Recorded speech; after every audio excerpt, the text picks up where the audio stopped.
నా ఇద్దరు పిల్లలు వెళ్ళిపోతూ డాడీ నీకు మేము మాత్రం నీకిద్దరమే, కానీ నేను వెళ్ళిపోయిన తర్వాత వేల మంది నీకు పిల్లల్ని మిస్తున్నాను డాడీ అన్నాను. అలాగా ప్రేమతో మీరు అందరూ వచ్చారు. ఇంతకన్నా నాకేం కావాలి? ఒకవేళ వాళ్ళిద్దరూ బ్రతుకుంటే నా ప్రేమ వాళ్ళకే పరిమితం అయిపోనేమో. కానీ ఈరోజు నా కుమారుల కార్యక్రమానికి మమ్మల్ని ప్రేమించి మీరందరూ వచ్చారు. మీరందరూ నాకు పిల్లలతో సమానమే.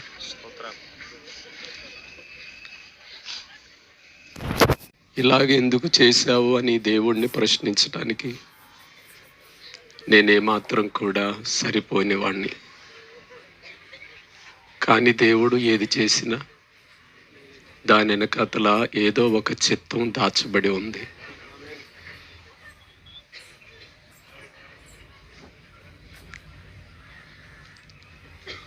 ఇక మీదటి నుంచి నా పరిచర్య మునుపటి కంటే అధికముగా బలముగా ప్రార్థన చేయాలి అని మీరు ప్రార్థన చేయండి. నాలో ఎక్కడ నా పిల్లలు నా దగ్గర లేరని కృంగుపాటు నాకు రాకుండా, నా పిల్లలు దేవుని రాజ్యములో ఉన్నారని ఆ నమ్మకంతో నేను సేవలో ఇంకా బలముగా సాగాలని, నన్ను నా భార్యని దేవుడి కొరకు బలంగా వాడుకోవాలని మీరందరూ ప్రార్థన చేయండి. మరొక విషయం ఏంటంటే, నా పెద్ద కుమారుడు మంచిగా ప్యాడ్స్ ప్లే చేస్తాడండి.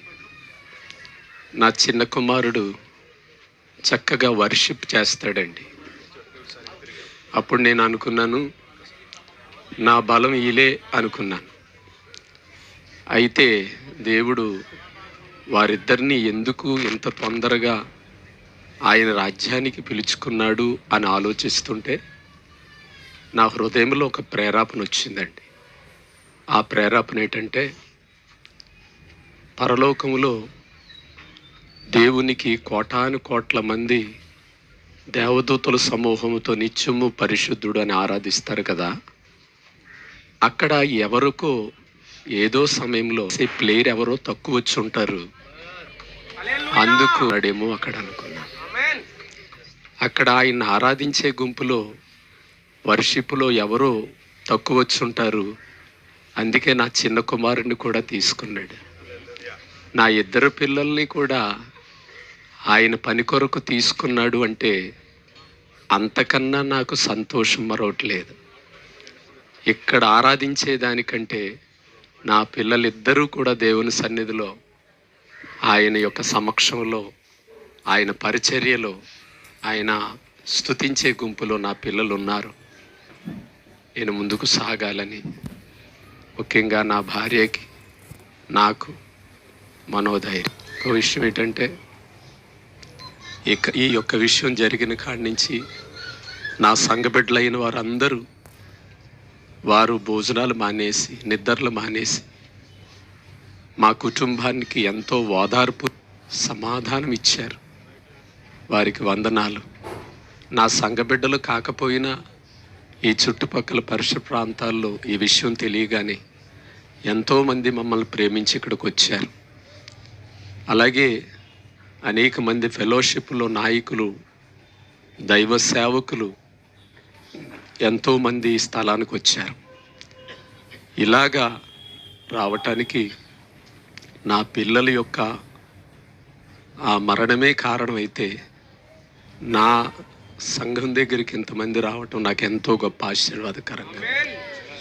కనుక నా భార్య నేను ఇప్పుడు భౌతికంగా మాకు పిల్లలు లేకపోయినా మీరే నా పిల్లలు అని నేను మీకు అందరికీ సేవ చేసుకునే భాగ్యం నా అందరికీ, మీ అందరికీ కూడా వచ్చిన మీ అందరికీ ప్రత్యేకంగా పేరు పేరు మీద వందనాలు తెలియజేస్తున్నాను.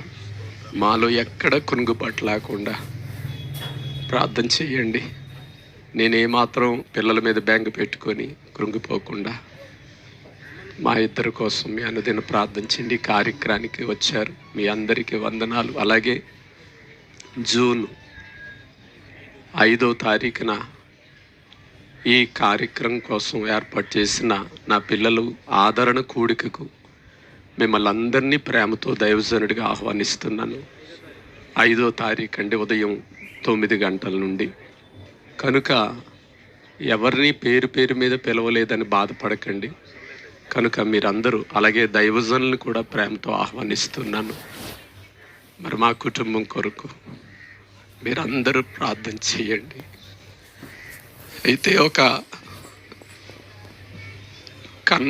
కన్న తండ్రిగా చిన్న బాధ ఏమిటంటే, ఇద్దరు పిల్లల్ని కడుపులో పెట్టుకొని పెంచుకున్నాను. అయితే నేను చేసిన పొరపాటు ఏంటంటే, దేవుడి కంటే ఎక్కువగా నా పిల్లల్ని ప్రేమించానేమో.